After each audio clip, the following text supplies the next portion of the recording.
डरावनी रातें YouTube channel में आपका स्वागत है। भूत प्रेत पिशाच और शैतानों की रोमांचक कहानियां आपको इस चैनल पर सुनने को मिलती हैं। अगर आपको ऐसी ही वीडियोस देखना पसंद है तो हमारे इस चैनल को सब्सक्राइब करना ना भूलें। तो हेडफोन लगा लें, कमरे की लाइट्स ऑफ कर लें, क्योंकि ये वक्त हो रहा है डरने का।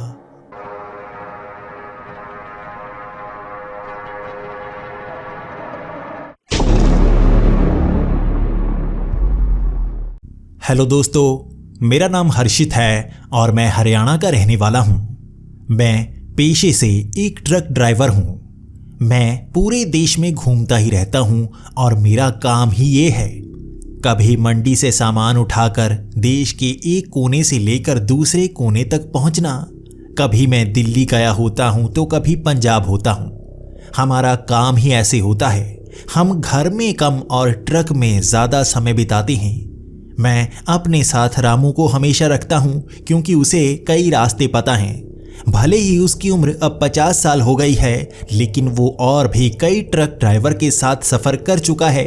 इसीलिए मैं उसे कुछ पैसे भी दे देता हूँ। उसे ड्राइविंग नहीं आती, लेकिन वो रास्ते अच्छी तरह से याद कर लेता है। कई बार हमें नई जगह पर जाना होता है और मैं खुद हैरान हो जाता हूँ। रामू को हर जगह के बारे में पता ही होता है। इसी तरह हमारी जोड़ी देश के अलग अलग भागों में घूमती ही रहती है। कभी कभी सामान काफ़ी ज़्यादा हो जाता है, कभी कभी हमारा ट्रक खराब हो जाता है। हर बार रामू ही मेरा साथ देता है और उसे उन जगहों के बारे में ज़्यादा पता होता है। लेकिन पिछली बार हम एक ऐसी जगह पर चले गए थे जिसके बारे में रामू को कुछ कुछ पता था और कुछ कुछ नहीं पता था। हम उत्तर प्रदेश के बरेली के पास से निकले थे। समय रात के 8 बजे का हो गया था।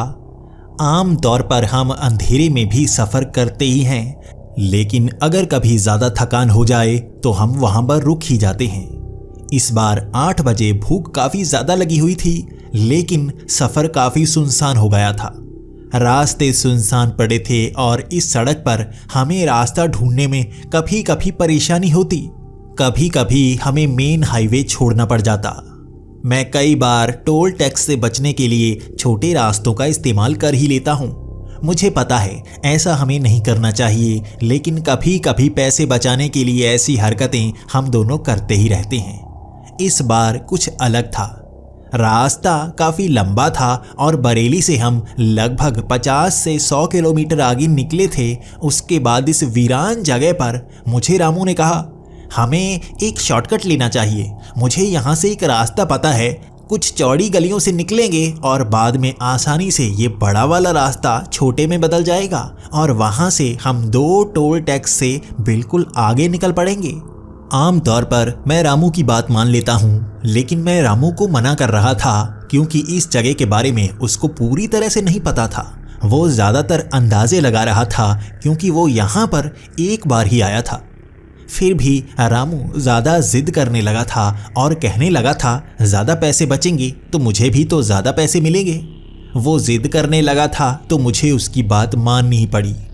उस हाईवे से उतरते समय मन में थोड़ी सी घबराहट थी। चौड़े हाईवे पर ट्रक चलाते वक्त बिल्कुल भी डर नहीं लगता, लेकिन जब हाईवे से उतर जाते हैं तो ट्रक में भारी वज़न होता है। कई बार कमज़ोर सड़कें इस भारी सामान को संभाल नहीं पाती और खड्डों में हमारा टायर फंस जाता है। यहाँ पर भी अगर ऐसा हो गया तो हमारा एक दिन खराब हो जाएगा, क्योंकि ट्रक को वहाँ से निकालने में काफ़ी समय निकल जाता है। यहाँ पर ऐसा ना हो, मन में ये उम्मीद थी और रामू काफ़ी ज़्यादा चिंतित लग रहा था।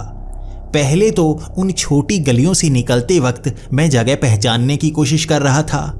मुझे लग रहा था कि रामू को पता होगा और वो अच्छी तरह से याद कर लेगा, जबकि मुझे भी पता चल जाएगा। लेकिन उन गलियों से निकलते निकलते हम कब भटक गए हमें पता ही नहीं चला। रामू बार बार कहता रहता कि उसे पता तो है, लेकिन यहाँ से किसी को पूछना होगा। लगभग 9:30 बजे के करीब हम एक मोड़ पर पहुँचे। वहाँ पर एक बूढ़ा आदमी खड़ा था। हमने उस बूढ़े आदमी से पूछा, भाई साहब, आगे जाने का रास्ता कहाँ से है? उसने दूसरी तरफ इशारा कर दिया और कहा, इस तरफ से सीधा हाईवे से जुड़ जाओगे। लेकिन तभी रामू ने कहा, नहीं नहीं, हाईवे से नहीं जुड़ना है, हम उस छोटे रास्ते से जाना चाहते हैं जो उन टोल टैक्स को पार करके आगे से निकलता है। उस बूढ़े आदमी ने पहले तो हमारी तरफ देखा, उसकी नज़रें थोड़ी सी तिरछी थीं और घबराई हुई आवाज़ में कहा, उधर से क्यों जाना चाहते हो? अंधेरा हो चुका है, हाईवे में लो और आराम से निकलो। लेकिन रामू बार बार जिद किए जा रहा था, भाई साहब बता दो, ये रास्ता उधर ही जाता है ना, सही सही बता दो। उस बूढ़े आदमी ने कहा, हाँ ये वाली गली आगे से लेफ्ट ले लेना और वहाँ फिर सीधे निकल जाना, लेकिन रात हो गई है, वहाँ ना ही जाओ तो ज़्यादा अच्छा होगा, भटक सकते हो।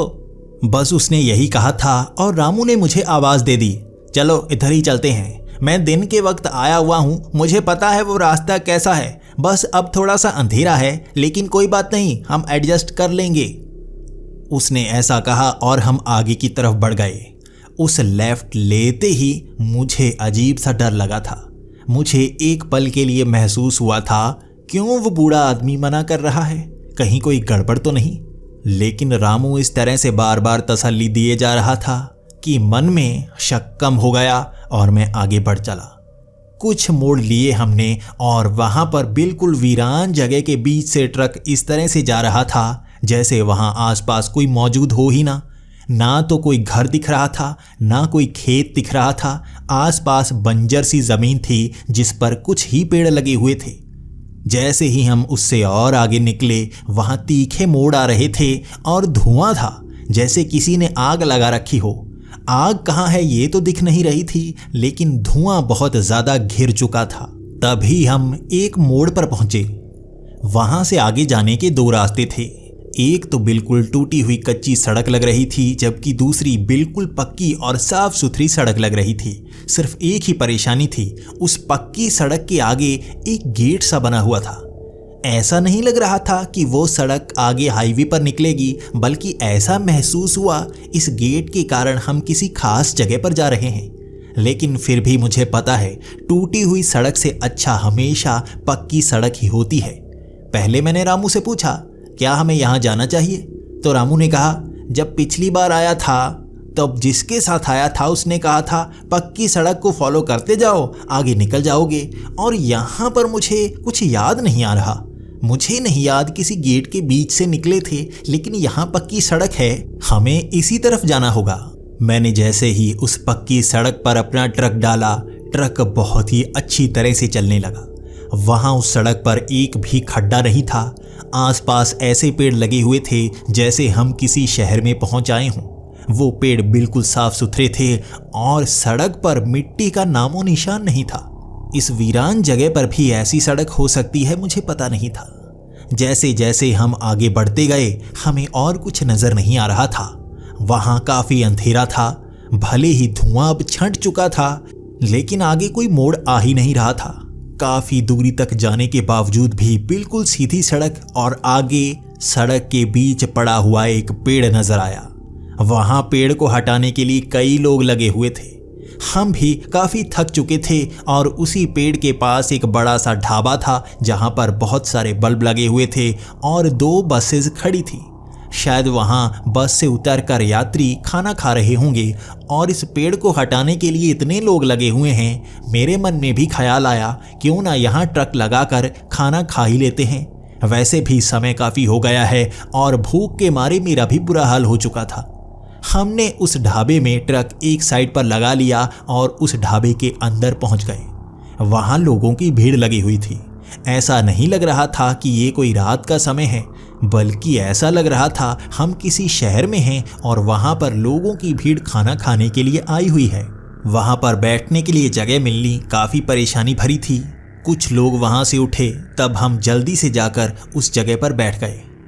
यहाँ पूरा ढाबा बिल्कुल भरा हुआ था और वेटर आने में भी समय लगा रहा था। जैसे ही वेटर आया, हमने उससे पूछा आज क्या खास बना हुआ है। उसने एक एक करके हर नॉनवेज आइटम के बारे में बताया, लेकिन रोटी, सब्जी और वेजिटेबल्स के बारे में बिल्कुल बात नहीं की। उसके बाद रामू बोला, हमें वेज खाना है, नॉनवेज खाने का आज कोई ख्याल नहीं है। लेकिन तभी उस वेटर ने कहा, भाई साहब यहाँ पर सिर्फ नॉन वेज मिलता है, वेजिटेरियन ढाबा नहीं है ये। बात सुनकर हमको काफ़ी अटपटा सा लगा। ऐसा कौन सा ढाबा है यहाँ पर रोटी सब्जी या वेजिटेरियन नहीं मिलता बल्कि सिर्फ नॉन वेजिटेरियन मिलता है। तब हम वहाँ से जा भी नहीं सकते थे और हमारे पास खाने के लिए कुछ भी नहीं था। हमें वही ऑर्डर करना था, लेकिन तभी रामू ने उस वेटर से पूछा, भाई साहब आगे और कोई ढाबा मिलेगा? हम वेजिटेरियन हैं और वेजिटेरियन ही खाना चाहते हैं, तो नॉन वेज खा नहीं सकते। इसके बाद उस वेटर ने कहा, हाँ मिलेगा, आगे 150 किलोमीटर आगे एक और ढाबा है, वहाँ पर आपको खाने के लिए मिल जाएगा। ये सुनकर हम हैरान भी हो गए और परेशान भी हो गए। तभी रामू ने मेरी तरफ देखकर कहा, आज थोड़ा महंगा मिलने वाला है तो खाना तो यही पड़ेगा। हमने उसके बाद नॉन वेज ऑर्डर कर ही दिया और वेटर ने कहा, यहाँ भीड़ ज़्यादा है, 20 से 25 मिनट लगेंगे, आपको थोड़ा इंतज़ार करना होगा। हमने भी हाँ में हाँ मिलाई और वहाँ पर बैठे बातें करने लगी। उसके बाद रामू के मन में आया कि वो पेड़ हट गया होगा या नहीं, मैं देख कर आता हूँ। रामू बाहर देखने के लिए गया और वहाँ पर लगभग 15 से 20 लोगों की भीड़ उस पेड़ को बार बार उठाती और रख देती, फिर उठाती फिर रख देती। वो ऐसे ही किए जा रहे थे, उस पेड़ को एक तरफ नहीं कर रहे थे बल्कि उसी जगह जैसे बार बार रखे जा रहे थे। सड़क पर एक तरफ निकलने का रास्ता तो था, लेकिन फिर भी उस पेड़ को वो पूरी तरह से हटा नहीं रहे थे। कुछ समय तक रामू वहां देखता रहा और उसके बाद बोल ही पड़ा, भाई साहब उठा रहे हो तो घसीट कर इधर रख दो, बार बार वहीं रखे जा रहे हो, क्यों थके जा रहे हो? इतना ही कहा था उसने, उन 15 से 20 लोगों ने उस पेड़ को छोड़ दिया और खड़े हो गए। हर एक रामू को घूरे जा रहा था। वहाँ काफ़ी अंधेरा था, हर किसी का चेहरा नज़र नहीं आ रहा था, लेकिन फिर भी वो इस तरह से खड़े हो गए थे जैसे ये बात उन्हें पसंद आई ही ना हो। वो लोग ना तो कुछ बोल रहे थे और ना ही अब पेड़ को हिला रहे थे। रामू खड़ा खड़ा उन्हें देख रहा था और वो इतने लोगों की भीड़ रामू की तरफ चेहरा करके खड़े थे। रामू थोड़ा सा घबरा गया और बोला, देखिए माफ़ करना, आप अपना काम करते रहो, इस तरह से काम मत छोड़ो। रामू ने बस इतना कहा और उन लोगों ने उस पेड़ को उठाकर दोबारा उसी तरह रखना शुरू कर दिया। वो बार बार इसी तरह करे जा रहे थे तो रामू हंसता हुआ दोबारा ढाबे के अंदर आ गया। अंदर आते ही वो कहने लगा, यार बाहर तो पागलों की भीड़ लगी हुई है, वो लोग बार बार पेड़ को उठा रहे हैं, बड़ा अच्छा उठ रहा है, लेकिन वहीं पर रखे जा रहे हैं। पहले पहले तो मुझे लगा कि वो पागल हैं, लेकिन अब मुझे एक चीज़ का डर लग रहा है, कहीं ये कोई लुटेरे तो नहीं जो पेड़ को इस तरह से सड़क के बीच में रख रहे हैं और आने जाने वाले को रोक रहे हैं। उसने ये कहा था, तभी मैंने कहा, नहीं नहीं ऐसा नहीं कर सकते, यहाँ देखो लोगों की भीड़ लगी हुई है, बाहर तो बस खड़ी हैं, अगर ऐसा कर रहे होते तो किसी और को शक तो होता ना, सब लोग अपना एंजॉय कर रहे हैं, तुम तो वैसे ही शक करते रहते हो, डरने की ज़रूरत नहीं है। बातों बातों में वेटर सामान लेकर हमारे सामने आ चुका था। उसने प्लेट के ऊपर नॉन वेज पीस रखे हुए थे, उन्हें कपड़े से ढक रखा था। जैसे ही वो हमारे सामने आया, उन प्लेटों को टेबल पर रखकर खुद वहां से चला गया। उसने उन कपड़ों को नहीं हटाया। रामू पूछने लगा, यहाँ कैसी सर्विस है यार, बिल्कुल ये तो सामान इसी तरह लाकर फेंके जा रहे हैं, कोई यहाँ कंप्लेंट करता भी होगा या नहीं? मैंने कहा, उसने कहा ना 150 किलोमीटर आगे ढाबा है अगला, तो लोगों को खाने के लिए यहाँ रुकना ही होता है और मजबूरी में खाना ही होता है, इसीलिए इतना ज़्यादा अकड़ रहे हैं। इसके बाद हमने एक एक करके उन 2 प्लेटों से कपड़ा हटाया और वहाँ पर काले रंग के चिकन के पीस थे, इस तरह जले हुए कि उन्हें खाया ही नहीं जा सकता। उन्हें काटा भी बड़े अजीब ढंग से गया था। उसे देखकर मैं काफ़ी गुस्सा हो गया और खड़ा होकर बोलने लगा, अरे भाई साहब ये क्या जला हुआ सामान रख दिया है, हम ये खाने वाले नहीं, कुछ अच्छा लेकर आओ वरना हम यहाँ से जाने वाले हैं। उस वेटर ने हमें कोई जवाब नहीं दिया, बल्कि हमारे पास आया, उन 2 प्लेटों को उठाया और वहां से चला गया। हम हैरान परेशान बस उसे देखे जा रहे थे, लेकिन उसने कुछ भी कहा नहीं। हम उसके बाद कहने लगे कि यहाँ पर मैनेजर कौन है, हमें मैनेजर से बात करनी है। तब भी वहां पर बैठे किसी आदमी ने कुछ नहीं कहा और ना ही वहां घूम रहे वेटर्स ने कुछ कहा। मैं चुप करके अपनी सीट पर बैठ गया, लेकिन मुझे गुस्सा बहुत था। 15 मिनट बाद वही वेटर दोबारा सामान लेकर आया और इस बार फिर से प्लेट के ऊपर कपड़ा रखा हुआ था। कपड़ा रखे होने के कारण मुझे गुस्सा आ गया था।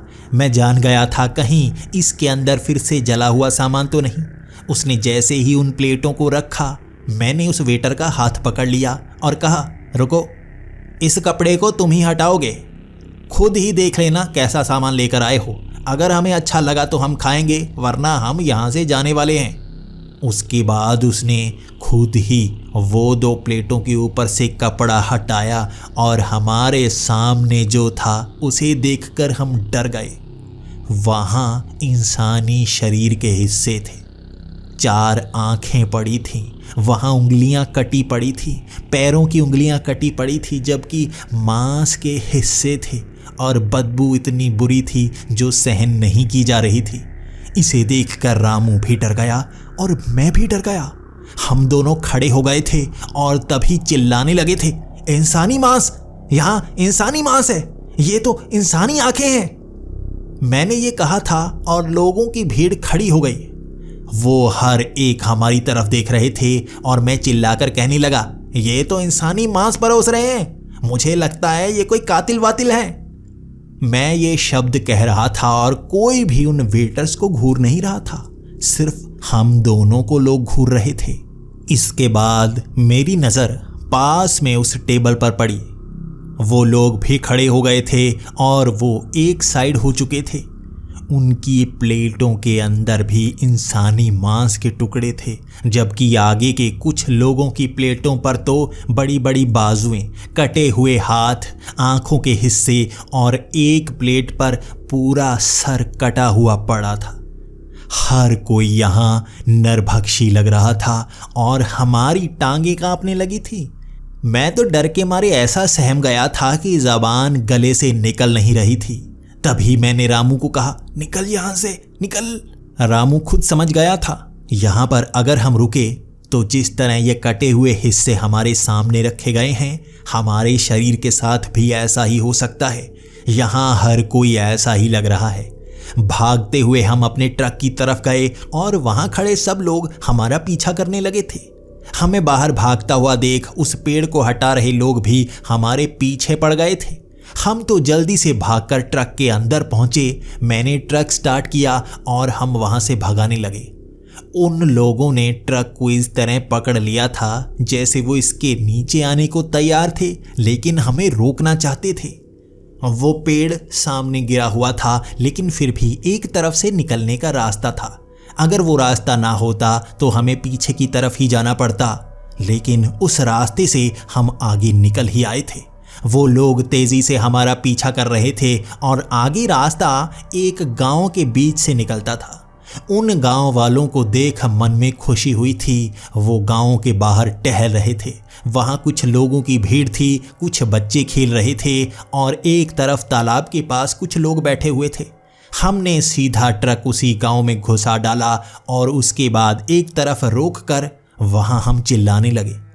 वो ढाबे वाले लोग ढाबे की तरफ ही मुड़ चले थे और उन्हें देखकर वहां खड़े कुछ लोग कहने लगे, अरे आप वहां से आए हो? रात के समय वहां कोई गाड़ी नहीं चलाता। वो देखो, प्रेतों का ढाबा कहा जाता है जो रात को नजर आता है। जो भी वहां रुकता है वो उन्हें काट कर खा जाते हैं। हम दोनों इतना डरे हुए थे कि हमसे बोला नहीं जा रहा था। तभी एक बूढ़ा आदमी हमारे पास आया और उसके हाथ में 2 पानी के गिलास थे। उसने हमें पानी पीने के लिए कह दिया और हमारी तरफ देखकर बोला, डरने की ज़रूरत नहीं है, तुम गांव में आ गए हो। ये बहुत धार्मिक गांव है। यहाँ हर कोई पूजा पाठ करता है और यहाँ वो भूत प्रेत नहीं आने वाले। उसने ये कहा था, तभी हमारा भरोसा भी जीत लिया। उसने कहा, चलो हमारे घर चलो, वहाँ बैठकर थोड़ा पानी वानी पियो और अपनी हिम्मत बंधाओ। उसके बाद आगे चले जाना। अगर रुकना चाहते हो तो यहाँ रुक लो। वैसे भी यहाँ कई लोग आते हैं जो उस ढाबे पर रुक तो जाते हैं, कभी कभी बच नहीं पाते हैं, तो कभी कभी कोई बच पाता है जो भागता हुआ हमारी तरफ ही नजर आता है। तभी से हम रात के समय भी जागते हैं और 12 बजे ही सोते हैं। सुबह हम लेट ही उठते हैं, लोगों की मदद करते हैं। तभी हमारा ध्यान उस गांव पर पड़ने लगा। उस गांव के बाहर एक गेट लगा हुआ था जिससे हमने इस गांव में एंट्री ली थी। वहां जानवरों के कंकाल टांगे गए थे और कई तरह की भूत प्रेतों की तस्वीरें टांगी गई थी। वो बूढ़ा आदमी कहने लगा, हमें यहाँ एक बाबा ने बताया था कि इसका निपटारा ऐसे ही किया जा सकता है।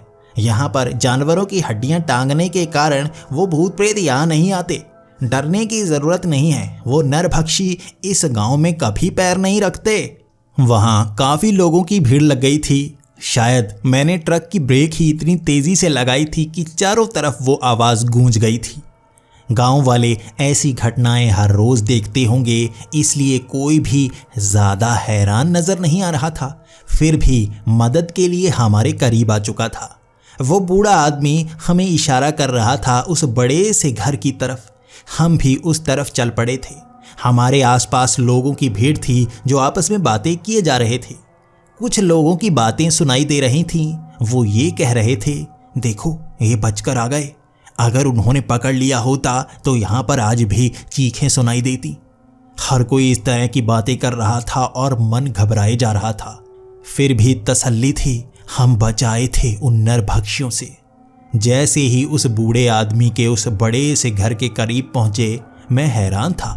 यहाँ पर इतना बड़ा और सुंदर घर इन्होंने कैसे बना लिया। यहाँ आसपास की तो छोटी छोटी झोंपड़ियाँ लग रही थीं, लेकिन ये बड़ा सा बहुत सुंदर घर था जिस पर चमकीली सी टाइल्स लगी हुई थी। ऊपर बड़ी बड़ी LED लाइट्स लगी थी जिस कारण दूर दूर तक रोशनी फैली हुई थी। जैसे ही हमने उस घर के अंदर पैर रखा, मैं थोड़ा सा घबराने लगा। वहाँ पर भी आसपास दीवारों पर हड्डियाँ लटकाई गई थी और ये हड्डियाँ इंसानी हड्डियों जैसी लग रही थी। घर के थोड़ा और अंदर गए तो वहाँ पर खोपड़ियाँ लटक रही थीं। इंसानी खोपड़ियों को तो दूर से पहचाना जा सकता है। यहाँ पर फिर मेरी टांगें कांपने लगी थी। मुझे लगा हम अभी भी मुसीबत से बाहर नहीं निकले हैं। मेरी नज़र जैसे ही रामू की तरफ पड़ी, वो बार बार अपनी आंखों के सामने हाथ रख रहा था। मुझे पता है वो इस तरह हड्डियों से घबराता है और इस बार भी उसका यही हाल था। उसकी कांपती हुई टांगें नजर आ रही थी। यहाँ जैसे ही हम पहले कमरे की तरफ गए, वहाँ इंसानी हड्डियों का ढेर लगा हुआ था। उन इंसानी हड्डियों पर मांस के थोड़े थोड़े टुकड़े थे। ऐसा लग रहा था ये मांस ताज़ा है। ऐसा लग रहा था इंसानों को मार कर काट कर उनके ऊपर से उनकी खाल को खींचा गया हो। थोड़े थोड़े मांस के टुकड़े इधर उधर पड़े थे। खून की बूंदें पड़ी थी। वो भीड़ पीछे थी और आगे वो हड्डियों का ढांचा, हड्डियों का ढेर। रामू रोने लगा था और मेरी आंखों में भी आंसू आ गए थे। मुझे भी लगा था आज मौत यहीं आएगी। ना हम पीछे भाग सकते हैं, ना आगे जा सकते हैं। वो बूढ़े आदमी की मुस्कान बेहद डरावनी थी। वो जानता था उस कमरे में वो हमारे साथ क्या करने वाला है। पीछे लोगों की भीड़ अब बोलने लगी थी, ले जाओ इन्हें अंदर, ले जाओ, ये अंदर जाने लायक हैं, ले जाओ। वो पूरी भीड़ ये बोले जा रही थी और मैं मौत को करीब से महसूस कर रहा था। लेकिन तभी मेरी नज़र उस कमरे के पास ऊपर जाती उस सीढ़ी पर पड़ी। मैंने रामू को इशारा किया, पीछे हम जा नहीं सकते, भागने का एक मौका तो शायद मिल ही जाएगा। मैं भागा उन सीढ़ियों की तरफ। वो बूढ़ा आदमी मेरे पीछे इतनी तेजी से भागा जैसे वो बूढ़ा होने का नाटक ही कर रहा था। रामू मेरे पीछे था, मैं आगे। हम उस सीढ़ी से पहली मंजिल तक पहुंच गए। वो घर काफ़ी बड़ा था और हम घूमते हुए पीछे की तरफ पहुंच गए थे। सारी भीड़ तो आगे वाले गेट की तरफ थी, पीछे कोई नहीं था। वहाँ पहली मंजिल से ही नीचे मिट्टी के लगे ढेर पर छलांग लगा दी हम दोनों ने। वहाँ सामने तालाब नजर आ रहा था, लेकिन हमें घूमकर ट्रक की तरफ जाना था। वो भीड़ घर के अंदर हमारा पीछा उसी तरह से कर रही थी जैसे हम भागे थे। वो घूमकर आगे आ सकते थे, लेकिन नहीं, वो भी घर के ऊपर चढ़कर उस मिट्टी के ढेर पर छलांग लगा रहे थे। वहाँ सैकड़ों लोगों की भीड़ वही करतब दिखाए जा रही थी जो हमने दिखाया था। मेरे घुटने पर कुछ चोट आ गई थी जिस कारण भागने में परेशानी हो रही थी। लंगड़ाता हुआ भाग रहा था मैं, लेकिन रामू मुझसे काफ़ी आगे निकल गया था। अकेला रामू कहाँ जाता, ट्रक में बैठ जाता। ट्रक चलाना तो सिर्फ मुझे ही आता है। वो पहले ही पहुंच गया और उसने ट्रक स्टार्ट कर दिया और इशारा करने लगा, भैया जल्दी, भैया जल्दी। उसने ये इशारा किया और पूरी भीड़ मेरे बहुत करीब थी। मेरी लंगड़ाते हुए रफ्तार भी इतनी तेज थी, मैं यकीन नहीं कर पाया। मैंने वो छलांग लगाई, ट्रक में गया और ट्रक स्टार्ट ही था, मैंने ऐसे ही गिर डाला और कुछ लोगों के ऊपर चढ़ाते हुए ही ट्रक घुमा लिया। मैं उस गांव से भी आगे निकलना चाहता था। सड़क तक ट्रक पहुंचते पहुंचते हमारा पसीना निकल गया था। इस तरह बुरा हाल था। कुछ भीड़ में लोगों ने हमारे ट्रक पर छलांग लगा दी थी और वो प्रेत थे या जिंदा इंसान या नरभक्षी, वो 3 से 4 थे जो ट्रक पर लटके हुए थे। घुटने छिल गए उनके। एक तो ट्रक के नीचे आ गया, लेकिन वो उतर नहीं रहे थे। घिसटे घिसटे वो हमारे ट्रक के आगे बढ़ रहे थे, लेकिन मैं भी पक्का ड्राइवर था। मैंने कुछ कट लगाए और उनके हाथ छूट ही गए। वो पीछे ही सड़क पर गिर गए। ट्रक की रफ्तार काफ़ी थी, जिंदा शायद ही बचे होंगे। मैं ट्रक अब आगे भगाने लगा था। रामू ने कह दिया था ट्रक रोकना नहीं है, चाहे कहीं भी चले जाओ, ट्रक रोकना नहीं है। किसी पर भरोसा नहीं किया जा सकता। ये गांव वाले, ये ढाबे वाले, हर कोई यहाँ नरभक्षी है।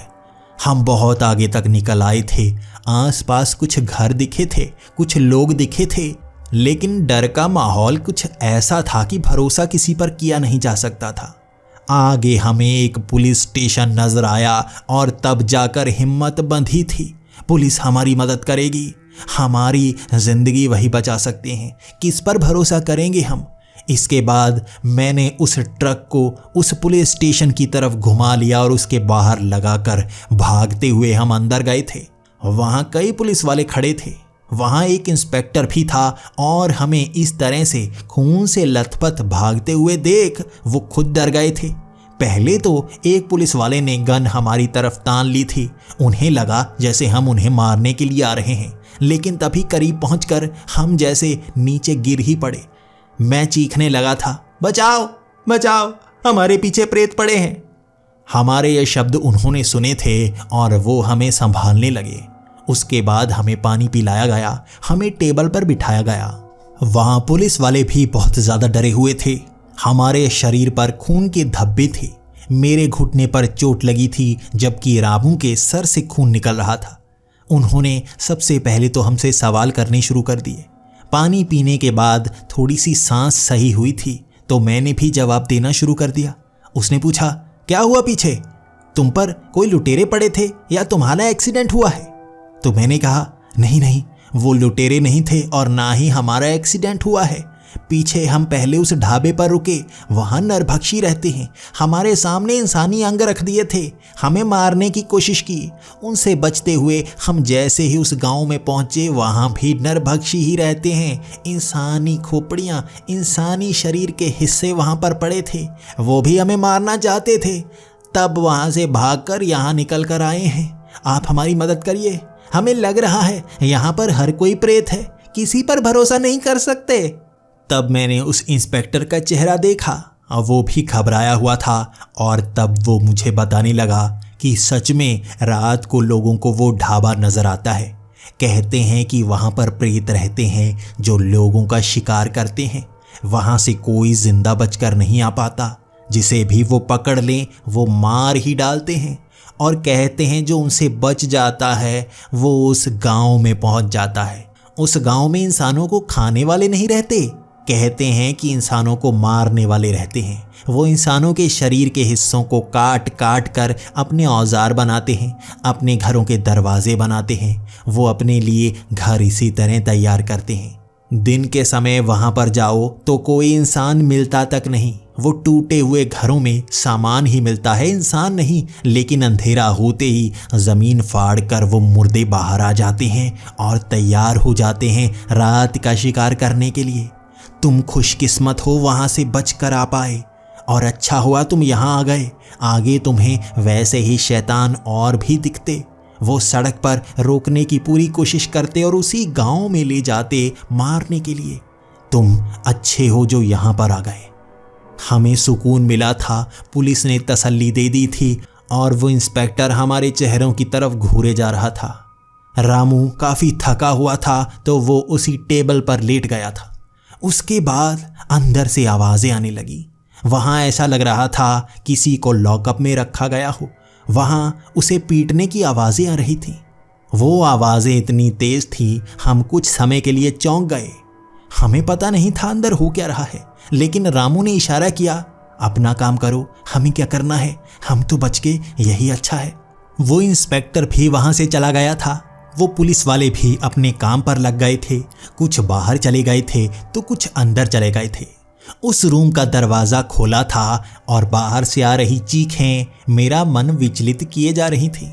मैं सोच रहा था क्यों न देखूं यहाँ पर चल क्या रहा है। मैंने वो दरवाज़ा खोला, मैंने उस लॉकअप की तरफ देखा और मेरे होश उड़ गए। एक पुलिस वाले के हाथ में इंसानी हड्डी थी और सामने किसी को उल्टा लटकाया हुआ था।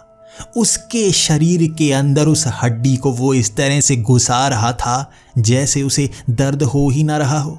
उसके शरीर को छलनी किया हुआ था। उसके मांस को चाकू से नोचा जा रहा था और नीचे खून ही खून था। ऐसा लग रहा था ये पुलिस वाले किसी दरिंदे से कम नहीं। और एक तरफ जब नजर पड़ी तो मेरे होश उड़ गए।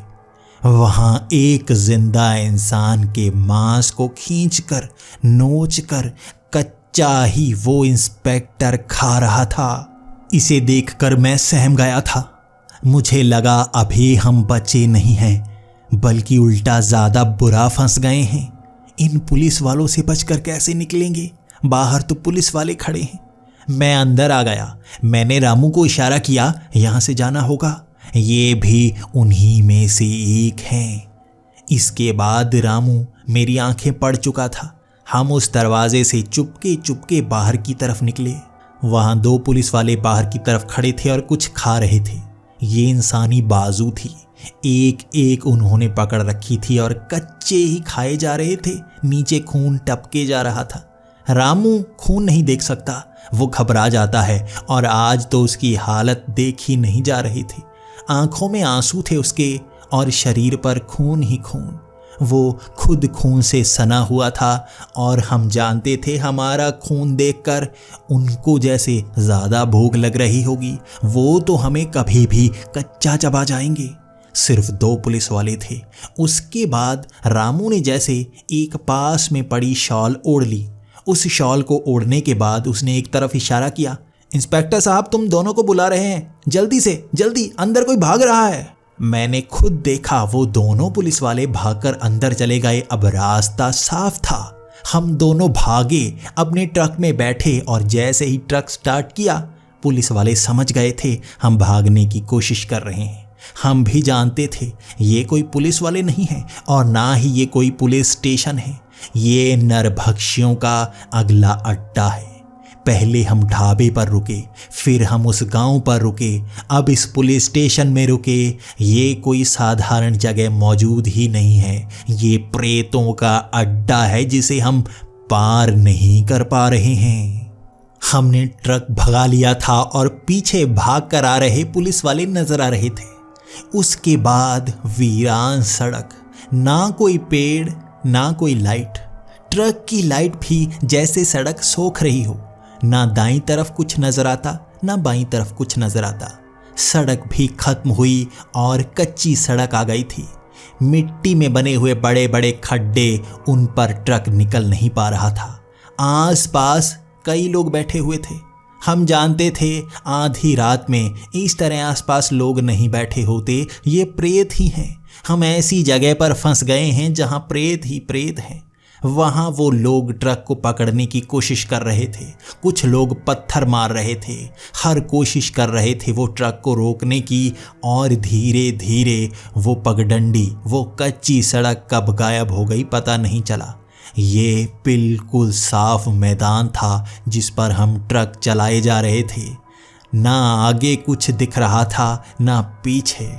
कहीं पर हम फंसते तो मौत के घाट उतार दिए जाते।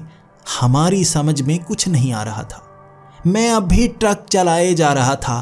रामू रो रो कर बुरा हाल कर चुका था।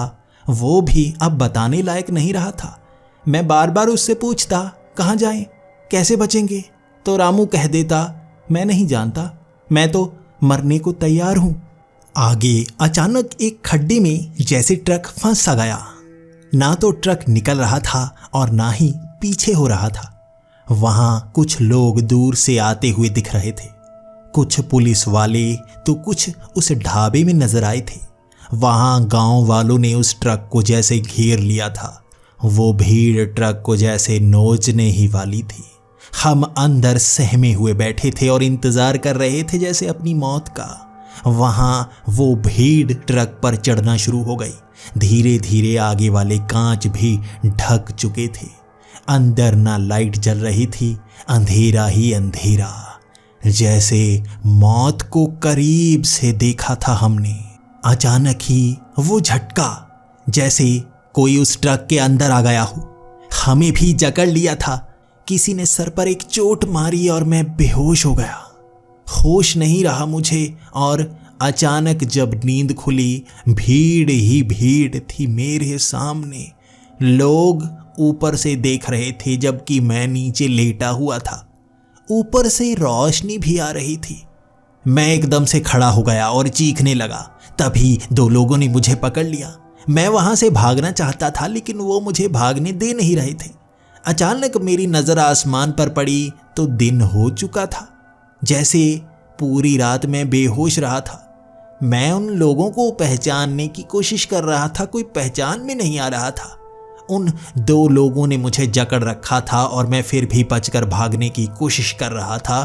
पीछे से एक बूढ़ा आदमी बोला, बच्चे डरना नहीं, बच्चे डरना नहीं, हमने तुझे पकड़ लिया है, बच्चे डरना नहीं, यहाँ कोई नहीं है। उसने ये सब कहा तब जाकर मैं खड़ा हो गया। मुझे भरोसा फिर भी किसी पर नहीं था। लेकिन उस भीड़ के साथ ही मेरी नजर पड़ी उस ट्रक पर। हम एक कब्रिस्तान के अंदर थे। एक तरफ शमशान घाट बना हुआ था, एक तरफ कब्रिस्तान बना हुआ था। हमारा ट्रक एक खड्डे में फंसा हुआ था। पीछे एक बड़ा सा गेट था और ये गेट पहचाना जा रहा था। वो पहला मोड़ जिसमें ऐसा ही गेट बना हुआ था जहां से एक तरफ खराब सड़क थी, एक तरफ बिल्कुल साफ सड़क। मैं सोचने पर मजबूर हो गया, क्या ये सच है? मैं इधर उधर झांक रहा था, रामू कहाँ है? लेकिन रामू पास में ही बेहोश पड़ा था। उसे होश में लाया जा रहा था भी। कई लोग मुझसे बातें करते रहे और मैं उनसे सवाल पूछता रहा। मैंने कहा, हम यहाँ कैसे आ गए? और ये गेट तो पीछे था। तब एक आदमी ने बताया कि हमेशा इस मोड़ पर लोगों को सड़क नजर आती है, लेकिन यहाँ कोई सड़क मौजूद नहीं है। यहाँ बस एक कब्रिस्तान है। हर कोई इस कब्रिस्तान में आता है और सुबह जब हमें इस तरह चिल्लाता हुआ मिलता है, उसकी कहानी एक समान ही होती है। वो एक गांव की बात करता है, वो एक ढाबे की बात करता है, एक पुलिस स्टेशन की बात करता है और अंत में वो कहीं सपाट मैदान में फंसकर लोगों के बीच घिर जाता है। हर कोई यही बताता है, लेकिन इस मोड़ के पार कोई सड़क नहीं है। यहाँ हमेशा कब्रिस्तान ही होता है। पूरी रात जो पास वाला गांव है वहाँ ट्रक के चलने की आवाज़ें आती रहीं, चीखने की आवाज़ें आती रहीं और गांव वाले रात में कभी इस कब्रिस्तान के अंदर नहीं आते। हम सुबह होने का इंतज़ार कर रहे थे कि तुम्हें बचा पाएंगे। हम जानते थे तुम्हारे साथ क्या हो रहा होगा, लेकिन तुम कभी सड़क पर नहीं थे। इस कब्रिस्तान के खड्डे में फंसकर यहाँ ऐसे ही दृश्य नज़र आते हैं। तुम ट्रक चलाने की कोशिश करते रहे, तुम चीखते रहे, चिल्लाते रहे। बस मजबूर थे हम, मदद के लिए नहीं आए। सुबह होने का हर बार इंतज़ार करते हैं। हर कोई इसी तरह आधा पागल हुआ मिलता है हमें। तभी रामू को भी होश आ गया था और वो भी इसी तरह की बातें किए जा रहा था। मेरी तरफ देख वो समझ नहीं पा रहा था कि मैं इस तरह शांत क्यों हूँ। उसे लग रहा था इन्होंने हमें पकड़ रखा है, हमें मार देंगे। लेकिन मैंने रामू को समझाया, नहीं, सुबह हो गई है, वो सब भ्रम था, यहाँ हम बच गए हैं, वो मोड़ ही गलत था, हम कब्रिस्तान में हैं। उसके बाद उन गांव वालों ने हमारी मदद की। वो ट्रक निकालने में बहुत परेशानी हुई, लेकिन ट्रक निकाल ही दिया। उसके बाद उस मोड़ की तरफ चल पड़े हम सीधा हाईवे की तरफ पहुंचने वाले थे। मैं खुश था कि जिंदा बच गए, और रात को हमारे साथ जो हुआ कोई उस पर विश्वास नहीं करेगा। हम हाईवे पर पहुंच गए थे और आसानी से ट्रक चलाए जा रहे थे। रात की यादें हमारे सामने थीं और हाईवे पर अचानक हमारा ट्रक खराब हो गया। शायद खड्डे में फंसने के कारण ऐसा हुआ होगा। हमें ट्रक देखना ही पड़ा, लेकिन हम जैसे ही उस ट्रक से उतरे, एक तरफ एक ढाबा था। वो सड़क से काफ़ी दूर था, लेकिन दिन की रोशनी में वो पहचान में आ रहा था। वैसा ही ढाबा जहां पर हम रुके थे। अचानक बादल घिरने लगे थे। वहां बारिश का माहौल होने लगा था। ट्रक ठीक होने का नाम नहीं ले रहा था और हमें समझ में नहीं आ रहा था क्या करें। ट्रक ठीक होने में समय लग रहा था। वो जल्दी ठीक हो जाता, लेकिन बादल घिरते घिरते जैसे अंधेरा बना रहे थे। मन में शक हो रहा था, क्या हम बच पाए हैं या अब भी वहीं पर हैं? क्या ये सच है या एक भ्रम, या बस ये ढाबा ही उस ढाबे से मिलता जुलता है?